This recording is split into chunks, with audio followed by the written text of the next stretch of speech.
এক বুজুর্গ বলছিলেন যে হে আল্লাহর বান্দা, দুনিয়ার যন্ত্রণার পেরেশানির কারণে যদি মানুষ বলে যে যদি মরে যাইতাম ভালো ছিল, মানুষ বলে না এরকম যে এত পেরেশানির চাইতে এত দুঃখের চাইতে মরে গেলে ভালো ছিল। মহিলারা বেশি বলে, মহিলারা একবারে 19 থেকে 19.5 হইলে যা আমার মরণ আইয়ে না কা, আমি মরি না কা, আমার উপরে ঠাডা পড়ে না কা, আমার উপরে খোদার গজব পড়ে না কা, বেডির গজব বেডি নিজেই দেয়। মহিলাদের এই বদ অভ্যাস বেশি।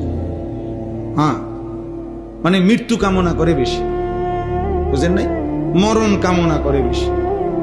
তাহলে ওই আল্লাহর ওলি বলছেন যে হে আল্লাহর বান্দা, দুনিয়ার পেরেশানি থেকে তো তুমি মনে মনে কামনা করিলা যে যদি মরে যাইতাম, পেরেশানি মুক্ত হইতাম। তিনি বলছেন হে আল্লাহর বান্দা, যদি কবরে গিয়ে কবরের আযাব শুরু হয়